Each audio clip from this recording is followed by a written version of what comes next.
예수님께서 긍휼히 여기는 자는 복이 있나니 그들이 긍휼히 여김을 받을 것이며 라고 말씀합니다. 긍휼히 여기는 자는 복이 있다 이렇게 말씀합니다. 하나님은 인자가 풍성하신 분, 인자가 영원하신 분이라고 시편 기자는 하나님을 찬양합니다. 인자하심, 자비하심, 또 뭐 사랑 그렇게 표현할 수 있는데 그 인자하심으로 그 사랑으로 우리를 긍휼히 여겨 주셨습니다. 그래서 그 긍휼로 말미암아 우리가 구원을 받았습니다. 에베소서 2장 4절로 5절에 보면 이렇게 기록되어 있습니다.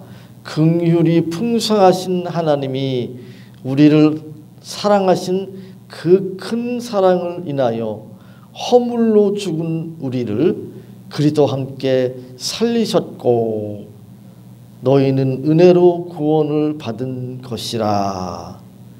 긍휼이 풍성하신 하나님이 우리를 사랑하신 그 큰 사랑을 인하여 허물로 죽은, 죄로 죽은 우리를 그리스도와 함께 살리셨다고 성경은 증거하고 있습니다. 디도서 3장 5절은 또 이렇게 기록하고 있습니다. 우리를 구원하시되 우리가 행한 바 의로운 행위로 말미암지 아니하고 오직 그의 긍휼하심을 따라 중생의 씻음과 성령의 새롭게 하심으로 하셨나니. 하나님께서 우리를 구원하신 것이 하나님의 무한하신 긍휼이라고 성경은 증거하고 있습니다. 무한하신 하나님의 긍휼로 그 긍휼을 따라서 오직 그의 긍휼하심을 따라서 우리가 중생을 했습니다. 우리가 새롭게 되었습니다. 새로운 피조물이 되었습니다. 히브리서 4장 16절에서도 이렇게 말씀합니다. 그러므로 우리는 긍휼하심을 받고 때를 따라 돕는 은혜를 얻기 위하여 은혜의 보좌 앞에 담대히 나아갈 것이니라. 하나님의 은혜의 보좌 앞으로 우리가 나아갈 수 있는데 그것은 하나님의 긍휼하심 때문입니다. 베드로전서 1장 3절도 이렇게 기록되어 있습니다. 우리 주 예수 그리스도의 아버지 하나님을 찬송하리로다. 그의 많으신 긍휼대로 예수 그리스도를 죽은 자 가운데서 부활하게 하심으로 말미암아 우리를 거듭나게 하사 산 소망이 있게 하시며, 우리가 거듭난 것, 중생한 것, 새로운 피조물이 된 것, 그리고 저 영원한 하나님 나라의 소망을 가지게 된 것, 그 모든 것이 다 하나님의 많으신 긍휼로 인함이라고 성경은 우리에게 말씀하고 있습니다. 유다서 1장 21절도 이렇게 기록되어 있습니다. 하나님의 사랑 안에서 자신을 지키며 영생에 이르도록 우리 주 예수 그리스도의 긍휼을 기다리라. 하나님의 사랑 안에서 자신을 지키며 영생에 이르도록 우리 주 예수 그리스도의 긍휼을 기다리라. 우리 자신을 하나님의 말씀으로 지키고 영생에 이르도록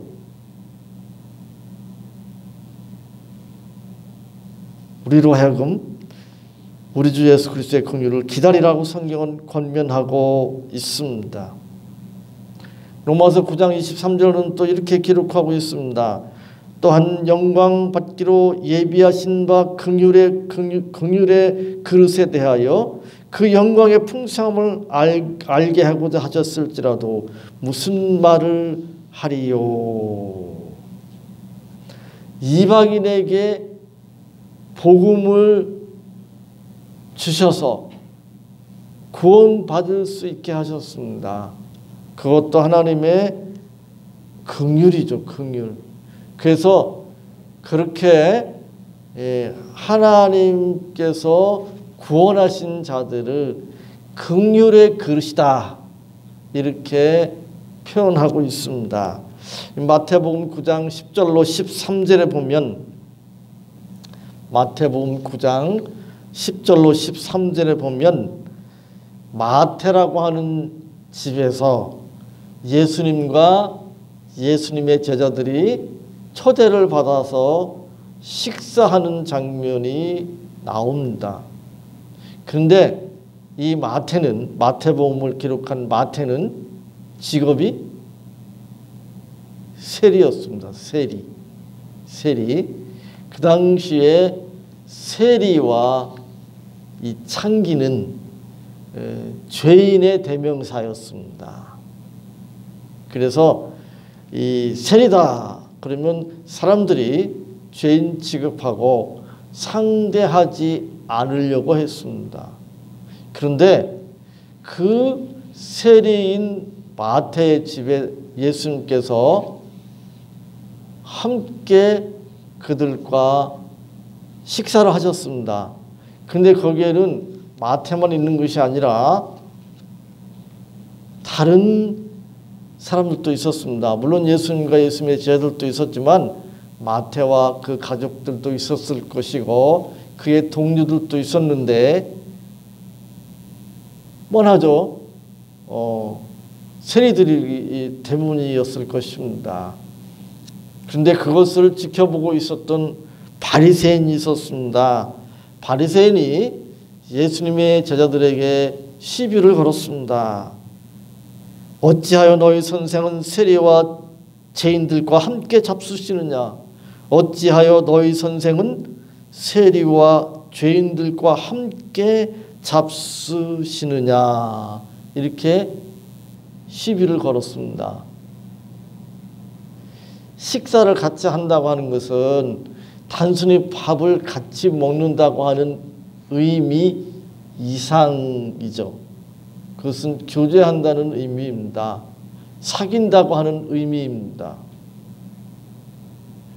교제한다, 사귄다고 하는 것은 가까이 한다는 이야기잖아요.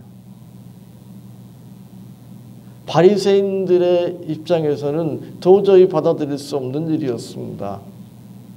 어떻게 예수님이 죄인들과 세리들과 함께 식사할 수 있는가? 그들과 교제할 수 있는가? 그들을 가까이 할 수 있는가? 그들과 사귈 수 있는가? 이건 도저히 있을 수 없다. 교제한다, 사귄다는 이야기, 가까이 한다는 이야기는 자기를 그 교제하는 사람, 사귀는 사람과 같은 부류로 받아들인다는 이야기잖아요.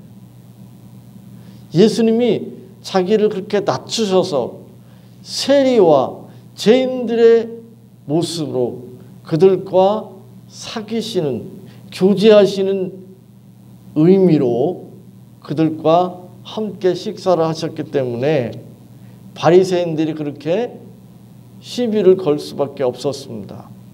그러자 예수님께서 이렇게 대답하셨습니다. 건강한 자에게는 의사가 쓸데없고 병든 자에게라야 쓸데있느니라. 너희는 가서 내가 긍휼을 원하고 제사를 원하지 아니하노라 하신 뜻이 무엇인지 배우라. 나는 의인을 부르러 온 것이 아니라 죄인을 부르러 왔노라. 예수님께서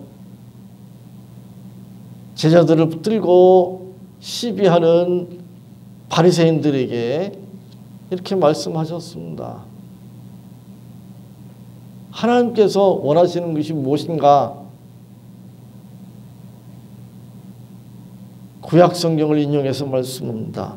내가 긍휼을 원하고 제사를 원하지 아니하노라 하신 뜻이 무엇인지 배우라. 하나님께서는 긍휼을 원하신다고 말씀합니다. 제사를 원하는 것이 아니라 긍휼을 원하신다고 말씀합니다. 긍휼이 없는 제사는 의미가 없다는 말씀이기도 하죠. 우리가 신앙생활 하면서 그런 경우가 많죠. 사람들을 긍휼히 여기지 못하고 사람들이 신앙생활 제대로 하지 못할 때 하나님 말씀과 어긋나게 이렇게 행동할 때 불쌍히 여기는 마음 가지고 긍휼히 여기는 마음 가지고 그들이 신앙생활 잘할 수 있도록 이렇게 섬기고 이끌어야 되는데 그렇지가 않죠. 긍휼히 여기지를 못하죠. 저는 수십 년 전 이야기인데 어느 교회 다닐 때 어떤 집사님, 여자 집사님, 이제 뒤에 권사님이 되셨는데 그 집사님이 자기 친정 어머니를 전도해가지고 교회에 모시고 왔습니다. 교회 다니지도 않고 믿음도 없는데 딸이 하도 그 사정을 하니까 엄마 예수 믿고 구원 받아야 돼. 하도 사정해서 억지로 교회에 왔으니까 목사님 설교가 이해가 되겠어요? 귀에 들어오겠어요? 그러니까 조는 거죠. 전 1시간 이내로 예배를 이렇게 하여튼 그래서 한 설교 한 30분 내외로 이렇게 해서 하는데 그 당시 제가 다녔던 교회 목사님 설교가 한 50분 정도 된 것 같아요. 요즘도 그렇게 설교하는 분이 있습니다. 1시간 반 정도 예배 시간 드는 교회들도 꽤 많아요. 그러니까 처음 교회에 와가지고 딸이 그냥 사정해서 왔는데 목사님 설교는 길지 무슨 이야기인지는 알아들을 수 없지. 그러니까 졸은 거죠. 졸릴 수밖에 없죠. 그러니까 그 딸이 마음이 참 안타깝겠죠. 목사님 설교 들으라고 그냥 이렇게 참 설득해가지고 자기 친정어머니 모시고 왔는데 졸고 있으니까. 근데 제가 이렇게 보니까 좀 그래요. 막 눈은 흘기면서 막 째려보면서 막 침이 툭툭 치면서 막 그러는 모습을 보니까 좀 마음이 좀 이상하더라고요. 좀 안타까운 마음은 알겠어요. 안타까운 마음은 알겠는데 근데 목사님 설교가 재미가 없으니까 이해가 안 되니까 받아들일 수 없으니까 졸았겠죠.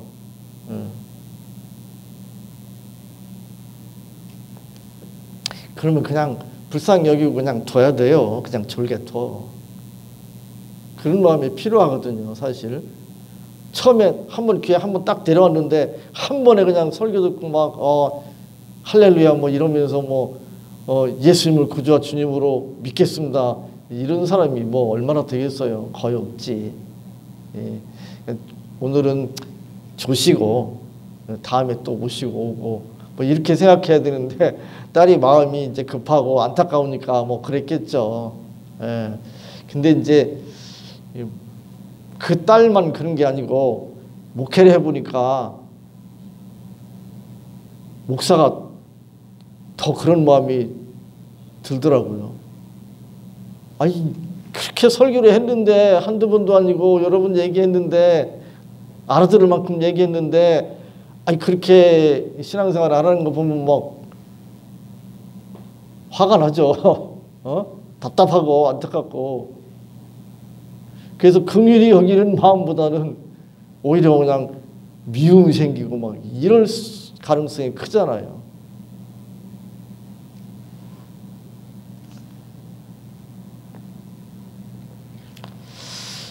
예수님은 그들을 긍휼히 여기셨습니다. 그래서 그들과 함께 식사를 하셨습니다. 그들과 교제를 하셨습니다.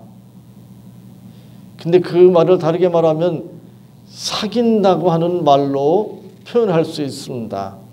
교제한다는 말은 한자 말이고 우리 순수한 말로 표현하면 사귄다는 말입니다. 사귄다는 말. 근데 이 사귄다는 말이 이제 사전에 보면 타동사로 사용할 수도 있고 자동사로 사용할 수도 있습니다. 타동사로 사용할 때는 어떤 사람을 만나서 그 사람을 나와 가까운 사람으로 만든다고 하는 의미입니다. 자동사로 사용할 때는 어떤 사람이 다른 사람과 친하게 지낸다는 뜻입니다. 예수님은 세상 사람들에게 손가락질 당하는 죄인 취급당하는 마태 집에 들어가셔서 마태와 마태의 동료들과 그 가족들과 함께 식사를 하셨습니다. 뭐 식탁 교제 그런 표현도 쓰죠.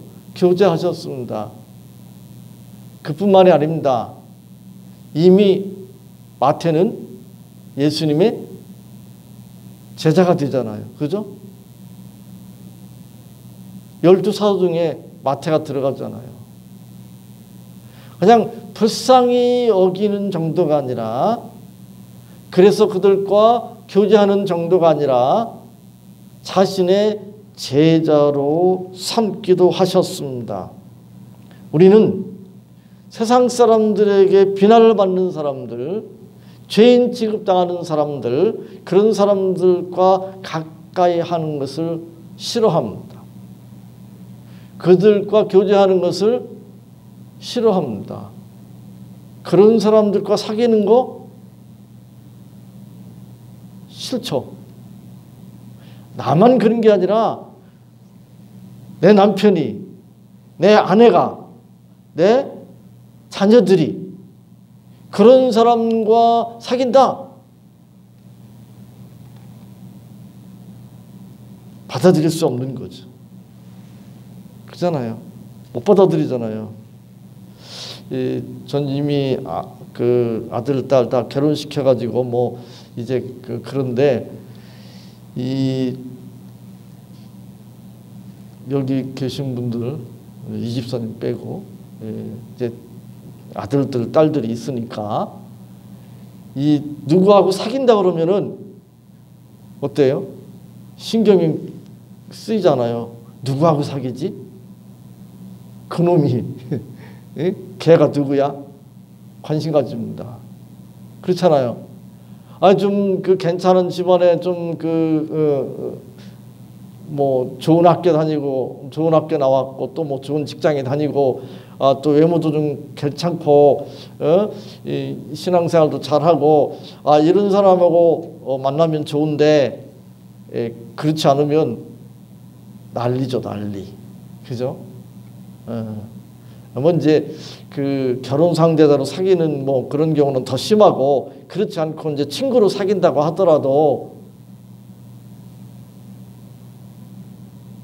사람들한테 비난받는 지탄의 대상이 되고 별 볼 일 없는 그런 사람하고 사귄다 그러면 그런 사람하고 교제한다 그러면 난리가 나죠.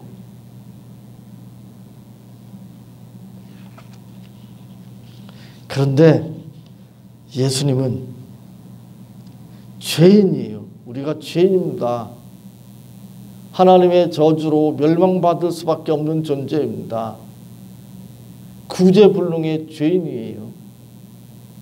그런데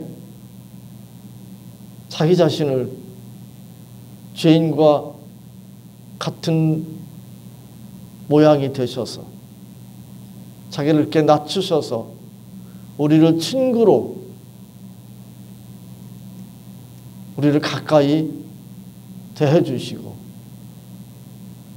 우리와 교제하신다고 하는 사실입니다. 그것은 한마디로 말해서 긍휼이라고 말할 수 있습니다. 우리가 세상에서 천대받는 사람들, 죄인 취급받는 사람들, 비난받는 사람들, 그런 사람들하고 가까이 하기를 싫어합니다. 그들과 사귀는 것을 싫어합니다. 왜냐하면 그들을 긍휼히 여기지 않기 때문에 그렇습니다. 그러나 예수님은 그런 우리를 긍휼히 여겨주셨습니다. 그리고 우리를 긍휼히 여겨주셔서 우리와 교제하실 뿐만 아니라 사귀실 뿐만 아니라 우리를 위해서 십자가에 대신 돌아가셨습니다. 이사야 1장 2절로 4절에 보면 이렇게 기록되어 있습니다. 하늘이여 들으라, 땅이여 귀를 기울이라. 여호와께서 말씀하시기를 내가 자식을 양육하였거늘 그들이 나를 거역하였도다. 소는 그 임자를 알고 나귀는 그 주인의 구유를 알건만은 이스라엘은 알지 못하고 나의 백성은 깨닫지 못하는도다 하셨도다. 슬프다 범죄한 나라요 허물진 백성이요 행악의 종자요 행위가 부패한 자식이로다. 그들이 여호와를 버리며 이스라엘의 거룩하신 일을 만홀히 여겨 멀리하고 물러갔도다 라고 말씀합니다. 이스라엘 백성을 향해서 하나님께서 긍휼히 여기시고 하나님의 백성으로 선택한 이스라엘 백성들이 지금 하나님을 만홀히 여깁니다. 그래서 하나님을 멀리합니다. 하나님으로부터 물러갔습니다. 비유를 들어서 말씀하시는데 이렇게 말씀하십니다.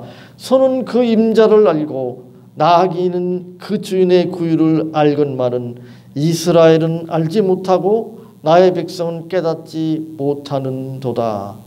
소도 그 임자를 아는데 소에 대해서 조금 요즘 그 농업사회가 아니니까 이해가 잘 안 될지 모르겠는데 쉽게 요즘 반려견 많이 키우니까 개도 주인을 알잖아요. 그죠? 개도 주인을 압니다. 주인을 따르거든요. 자기에게 먹을 것 주고 키워주는 거 알잖아요. 주인에게 충성하잖아요. 짐승도 그러는데 사람이 돼가지고 하나님의 선택된 백성이 돼가지고 우리의 주인은 하나님을 알지 못한다? 참 얼마나 답답한 일인지 모르겠습니다. 개는 밥을 주는 주인을 물지 않는다. 그런 말이 있습니다. 물론 다 그런 건 아닌 것 같더라고요. 좀 그 이상한 개는 주인도 이렇게 주인한테도 주인 공격을 하고 가끔 그런 일들이 있긴 하지만 일반적으로는 안 그렇죠. 예. 자기에게 밥을 주는 주인을 물지 않는다. 끝까지 충성하는 것이 개인데 그만도 못한 하나님의 백성을 향해서 하나님은 탄식하십니다.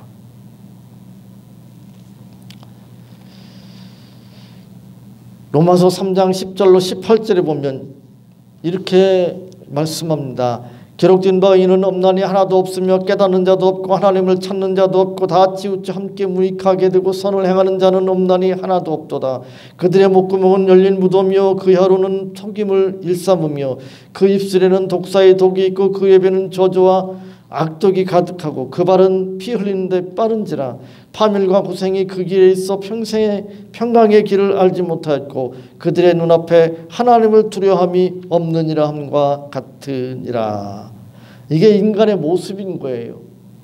이사야 1장 2절로 4절의 모습은 이스라엘 백성의 모습이고 로마서 3장 10절로 18절의 말씀은 이스라엘 백성을 포함해서 모든 인간들의 모습입니다. 결국 하나님의 심판을 받아서 영원히 멸망받을 수밖에 없는 죄인이라는 거예요. 근데 그 죄인을 하나님께서 긍휼히 여기셔서 그 죄인들인 우리를 죄에서 구원하시기 위해서 우리의 모든 죄를 대신해서 예수님께서 십자가에 돌아가시도록 내어주셨습니다.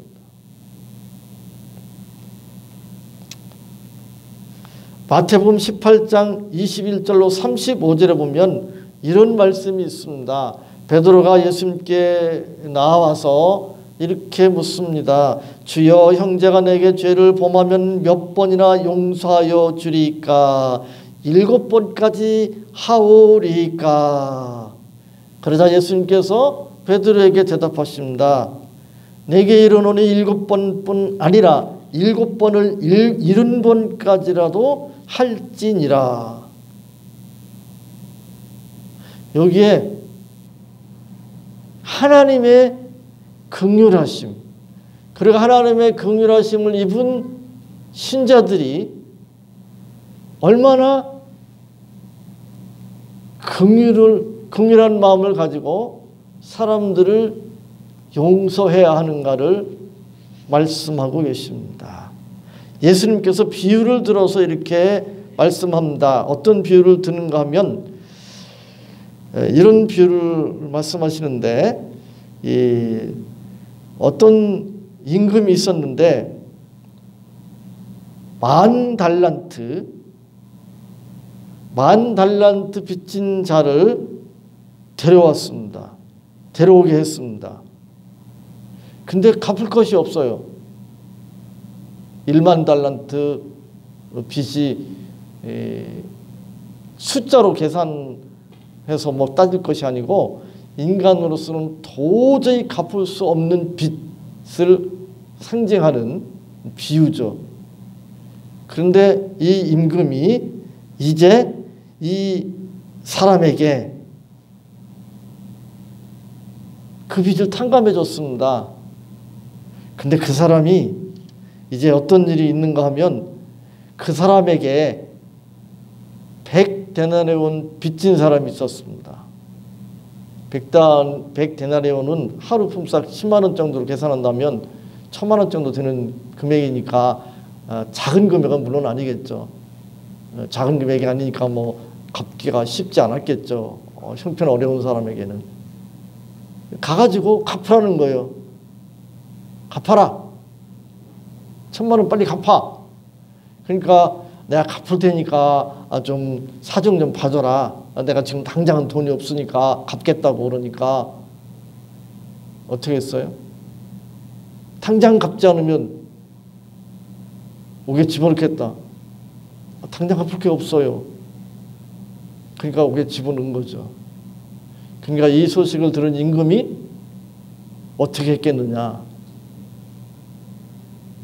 10,000달란트 탕감해 준다고 그랬는데 없었던 일로 하는 거죠.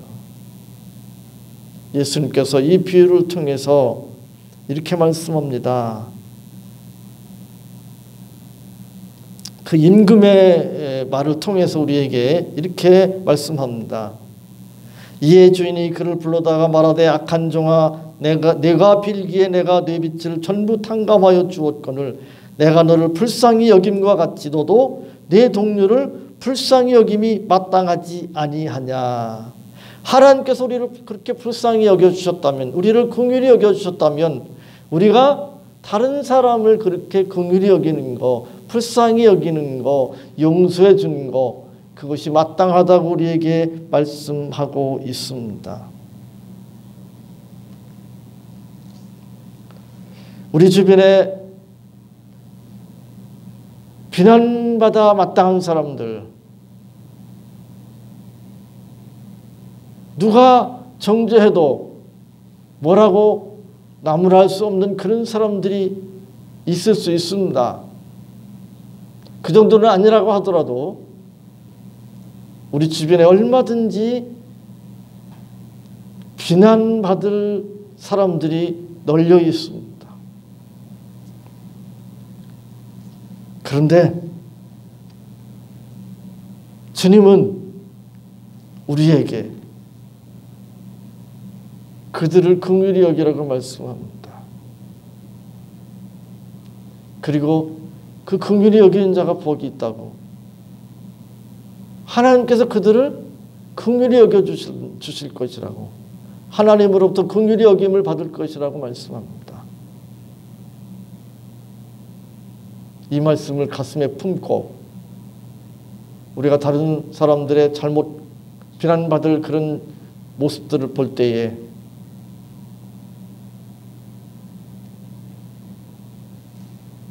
주님께서, 하나님께서 나를 그렇게 비난하고 정죄할 수밖에 없는 존재였지만 긍휼히 여겨주셔서 구원해 주셨다는 것을 아시고 그 긍휼히 여김을 받은 자로서 다른 사람들을 긍휼히 여기는 복된 삶 사시기 바랍니다. 하나님 감사합니다. 이 말씀 붙들을 수 있도록 도와주시옵소서. 한없는 긍휼하심으로 저희들이 죄에서 구원받고 하나님의 자녀가 된 줄 믿습니다. 이 긍휼하심을 받았사온데 저희들이 다른 사람들을 긍휼히 여기는 것이 마땅한 줄 믿습니다. 이 삶 살아갈 수 있도록 도와주옵소서. 예수님의 이름으로 기도하옵나이다. 아멘.